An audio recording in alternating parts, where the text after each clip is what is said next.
SCP Foundation Log Entry 2. Name, William Muerte. Item Number, SCP-914. Codename, the Clockworks.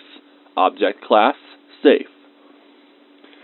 SCP-914 is a large clockwork device weighing several tons and covering an area of 18 square meters, consisting of screw drives, belts, pulleys, gears, springs, and other clockwork.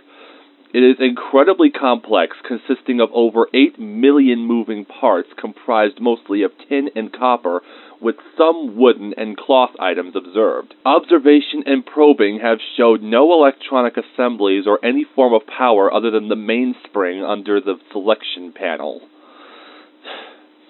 2 large booths, 10 feet by 7 feet by 7 feet, are connected via copper tubing to the main body of SCP-914, labeled Intake and Output.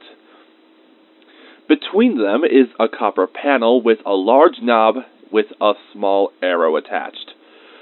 The words Rough, Coarse, 1 by 1, Fine, and Very Fine are positioned at points around the knob. Below the knob is a large key that winds the mainspring. When an object is placed in the intake booth, a door slides shut and a small bell sounds.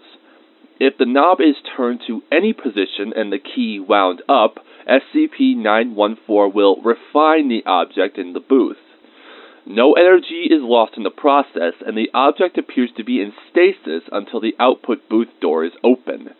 Intense observation and testing have not shown how SCP-914 accomplishes this, and no test object has ever been observed inside SCP-914 during the refining process. The process takes between 5 and 10 minutes, depending on the size of the object being refined. Special containment procedures require that only personnel who submit a formal request and receive approval from Site Command may operate 914. SCP-914 is to be kept in Research Cell 109B with 2 guard personnel on duty at all times. Any researchers entering 109B are to be accompanied by at least 1 guard for the entirety of testing. A full list of tests to be carried out must be given to all guard personnel on duty. Any deviation from this list will result in termination of testing, forcible removal of personnel from 109B, and formal discipline at Site Command's discretion.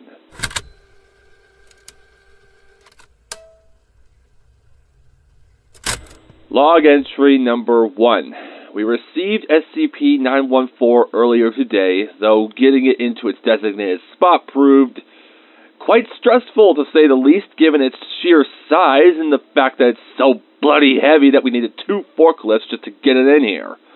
I swear, whoever said that this thing should be here should be shot and then given a dose of SCP-500 just to see if the bullet wound would heal. If it doesn't, well, sucks to be him. That's what you get for having us relocate SCP-914.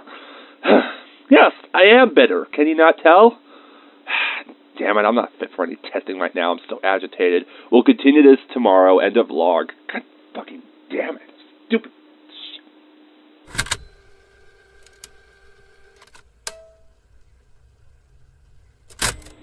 Log Entry Number 2. Feeling much better now. I think I've gotten all my frustrations out of my system.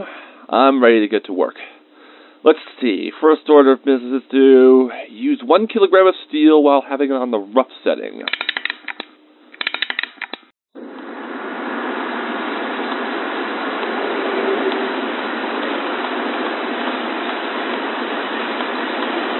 It's really loud, isn't it?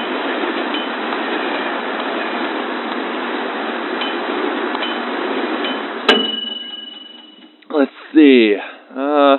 It would appear that SCP-914 has yielded a pile of steel chunks of various sizes. They appear to have been cut by a laser. Truly fascinating. I'm definitely going to have fun testing this bad boy out.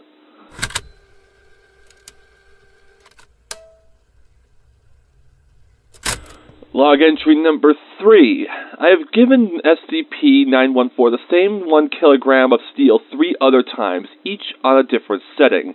The first 2 times yielded some handy household tools, the 1 by 1 setting giving screws and the fine setting carpet tacks. But what we got from the very fine setting was truly the most interesting. At first, several gases emerged from the container that dissipated into the air quickly. What was left behind was a single gram of an unknown metal, resistant to heat of up to 50,000 degrees. It is also impossible to bend or break with any force, and is also a near-perfect conductor of electricity. I wanted to see what would happen if we put in another kilogram of steel and used the Coarse setting, but Dr. advised that it was time to continue testing with other objects.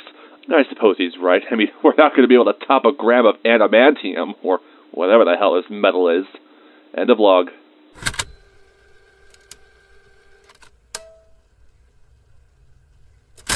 Log entry number 4. Only worked with 2 objects today. Shame, though they did yield very fascinating results. The first was a wristwatch belonging to Dr. Graham on the Coarse setting. When it came back out, it was perfectly disassembled with all the parts intact. After having given it back to Dr. Graham, it was soon put back together by a professional clockmaker, and it worked perfectly.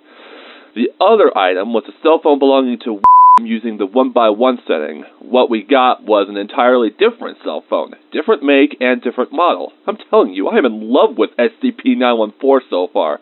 Just thinking about all the possibilities this machine possesses, it's truly a wonder. End of log.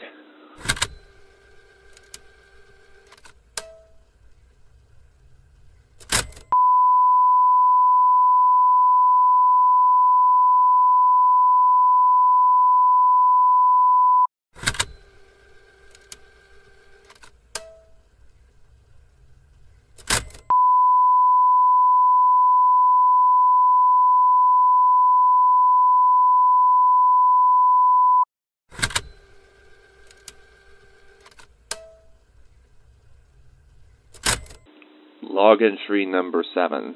It has been a rather disturbing couple days, this one included. After initial biological testing with rats and chimps, Dr. and Dr. found that it was time to test SCP-914, now called the Clockworks, on a human. Subject was a male Caucasian, 42 years old, 108 kilograms, and 185 centimeters tall.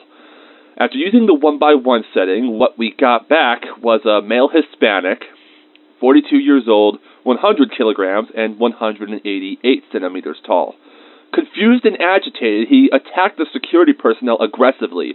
His hostility, regrettably, ultimately led to termination of the subject. Dr. says that we try another setting tomorrow, though, knowing what happened to the 1x1 setting, I can only guess what the other settings would yield. End of log.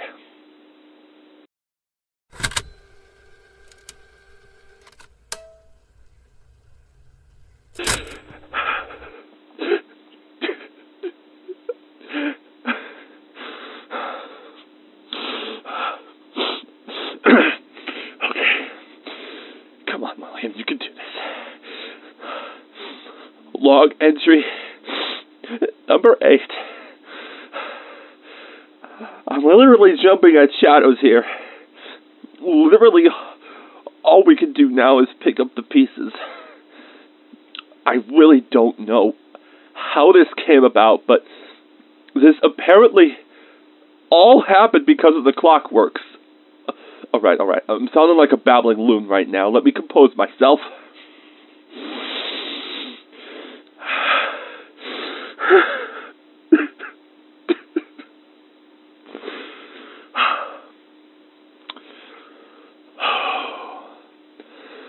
I wasn't there for the testing, since I pleaded to the doctors not to do anything.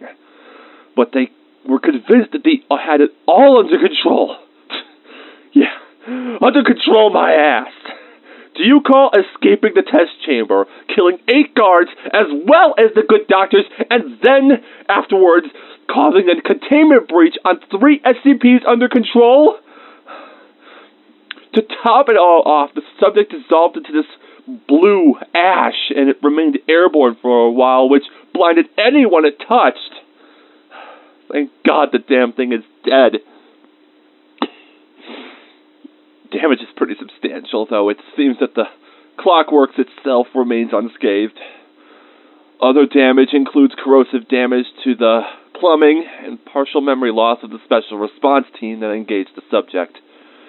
If there is any consolation to any of this, it's that people finally decided to heed my warning and ceased any and all biological testing with the Clockworks.